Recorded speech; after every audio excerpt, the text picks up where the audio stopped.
I've got another story I'd like to tell. You have another story to tell, Tom. That's Yes, I've got another story to tell. Thank you. So I take it you're going to tell the last story? Yes, I'm going to tell the last story. Is that okay? Yes? No, please finish. You know what's best. I do have the last story I'd like to tell tonight. The name of the story is called The Crow. Now, I'm not sure how many of you are familiar with crows. Crows in general are often known as being harbingers, sometimes thought of as harbingers of doom. Crows are also thought of as the messengers of the gods. Crows have always been those that could travel from one life to the next. They are outside the normal physical world. Crows are amazing creatures. Interestingly enough, a group of crows together are called a murder of crows. And perhaps that's because they are often seen on battlefields or brought in. They're found around dead things, so hence a murder of crows. It might seem somewhat appropriate for that. But, the stories about crows have been around with mankind for hundreds and hundreds of years. You familiar with the poem The Counting Crows? I'm not talking the band Counting Crows, which are also great. I'm talking about the poem, 1 for sorrow, 2 for joy, 3 for a girl, 4 for a boy, 5 for silver, 6 for gold, 7 for a secret never to be told.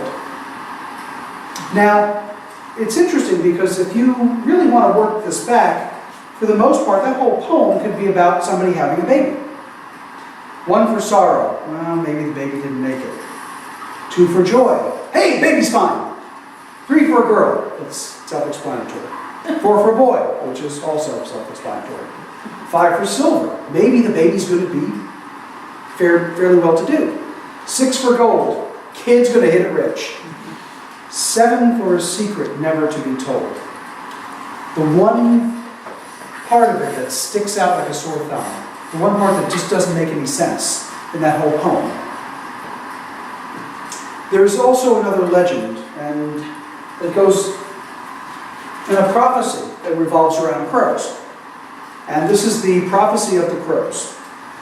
I don't have it memorized, so I do have to read this. I apologize. In a place not far from here, in a time not long from now, a girl child will be born, and upon the event of her birth, 7 crows shall attend. And whilst the nursemaids are asleep, the crows will whisper a secret in the child's ear. And the child shall retain the secret unknowingly, for she has no language for speaking. But in her bones and in her soul, the memory will remain. Embedded deep within her core, the secret shall linger until such a time comes when the people of this world are ready to receive it. And on that day, she will speak it aloud for all to hear, and the world that is known shall end. Okay, well, on that light note, crows themselves are fascinating creatures. And this story that I have revolves around my experience with the 7 crows. I grew up in Brooklyn, New York, as you've heard me say. And I had a friend of mine in high school who I was very, very close with. Her name was Christina. Christina was absolutely an amazing person. Over the top, high energy, poet, creative, intelligent, empathic, enigmatic, just a purely, overly, hyperly emotional person. And Christina and I immediately clicked.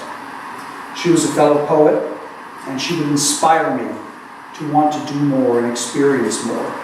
And throughout high school, as we got to know each other and hang out and spend more time together, she would just draw people to her. This high energy, this flame. Her eyes, she had very, very light blue eyes as opposed to my blue eyes. She had very light blue eyes, hazel eyes that would just peer into your soul. And she could just inspire anyone to do anything. And she was always drawing people like mayflies to a flame. We had some strange and unusual times together. And it was odd, but not too odd, that as things would go, us spending all of this time together, us becoming so close, despite preferences that led otherwise, it wasn't surprising that I wound up in bed with her. It wasn't surprising I was one of many men that wound up in bed with her. She just had this ability to draw anyone to her. Women too. It's another story. But Christina was energy and life. And she could bring it to you. And she could inspire you and pull the most out of you. I wrote some of the best poems just in casual conversations with her. We would be chatting, and the next thing you know, we have pages and pages of poetry together.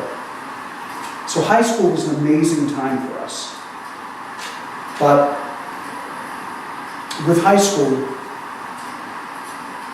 I could just look into those eyes, and as many did, and in there you saw that she burned with an inner vision, that's something that other people also call madness.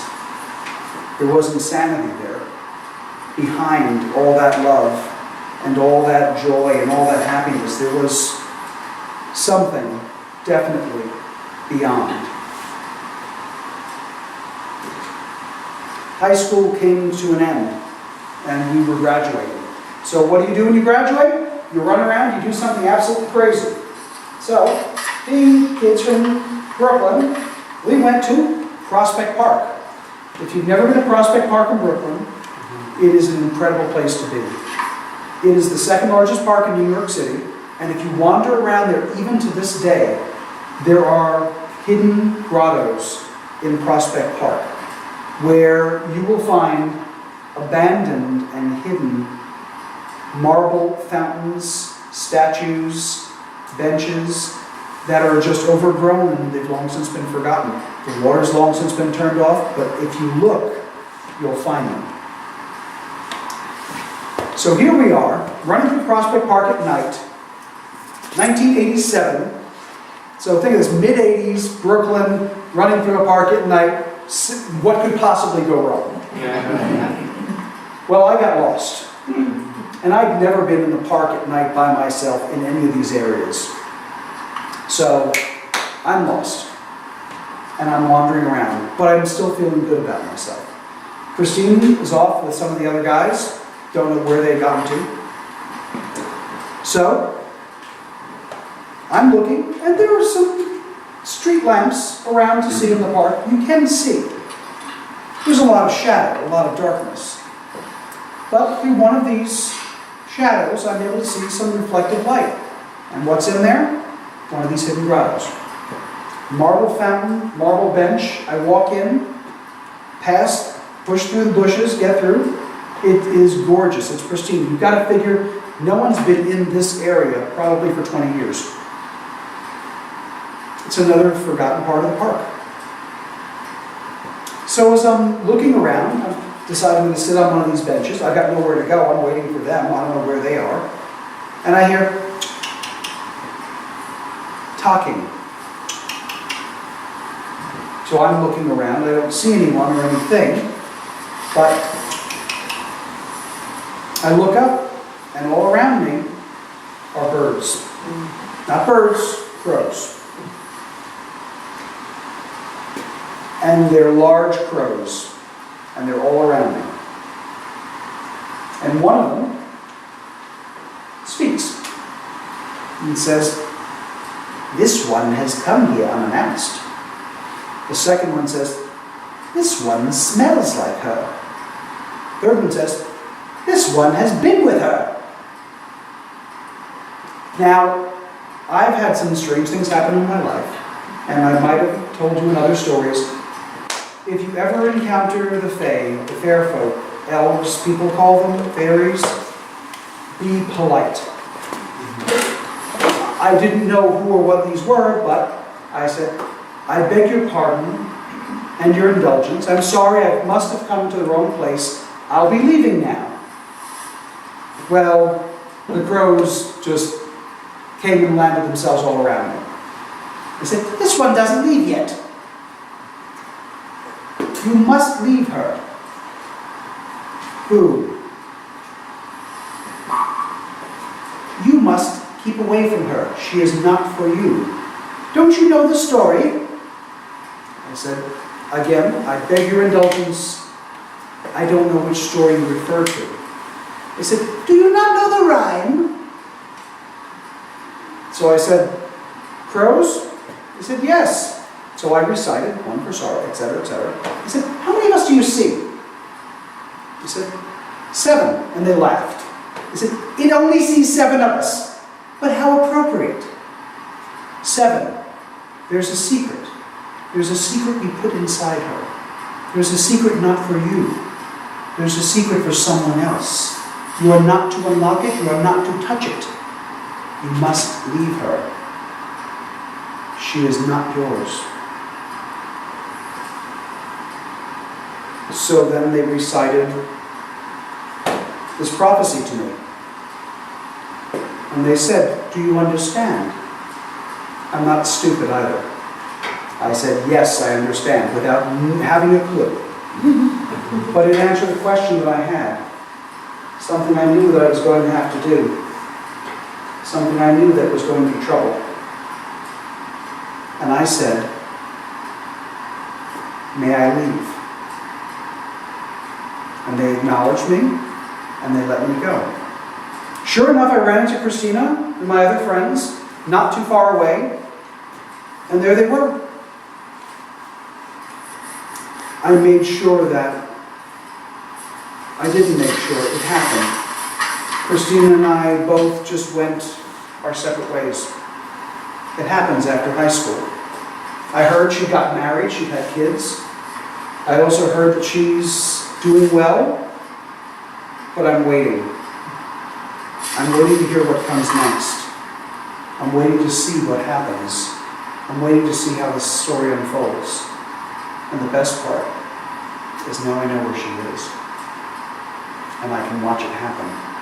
And I can see if the secret will be told. So, I wait for Christina, and I wait for the story to unfold, and I wait to see if the crows will ever come back. I'm counting. Thank you.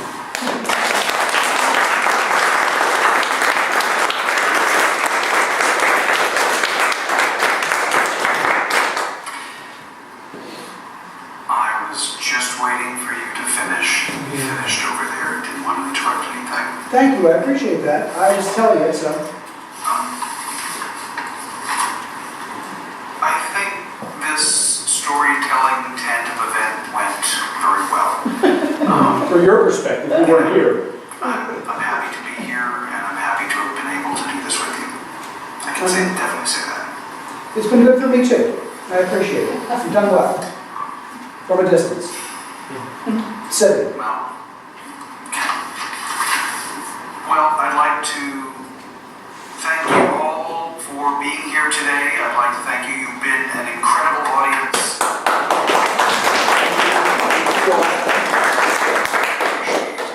You taking the time to come see me say, you were great as an audience. I was great as a storyteller. Tom was okay. You got good to the needy over here. All in all, I think things went very well, and I'm thrilled that you were able to come here today and be a part of this.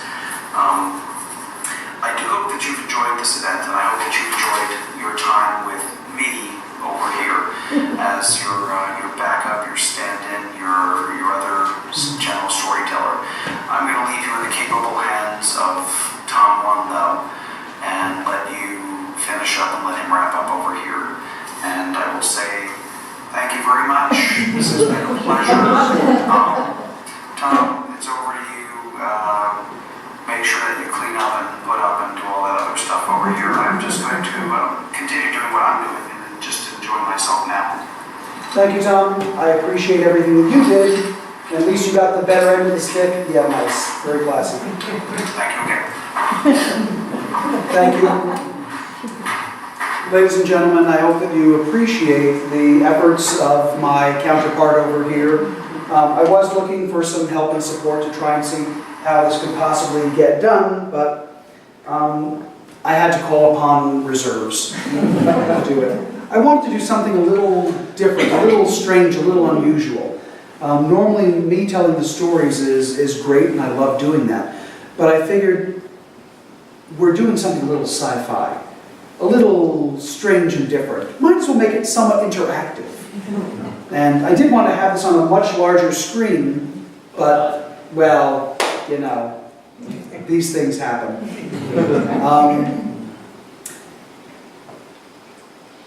I still believe in the world of the fantastic and the amazing. I still believe in our little sci-fi adventure that we're going to have over here. And before the end of the night, you never know, like I said, if I don't get the chance to say it, if it comes landing down over here, that blue box over there is not a TARDIS, it's a porta potty. I'll tell you now, I've already stepped in it, I tried. You know, it's not big around the inside, and it's just awful. No, it's actually not too bad. But, you know, this has been part of my labor of love. I've been wanting to do this and do this as an interactive event for a while, so it took me a lot longer to accomplish this than I was hoping. But thank you very much for joining me today. Thank you for coming.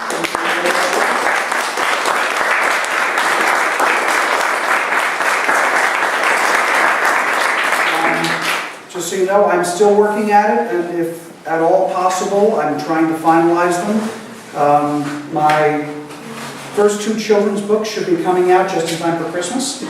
So I'll give you further bulletins as they warrant, and there'll be more to come from there. If you've never been to it, please always visit my website at www.poetryismorethanwords.com.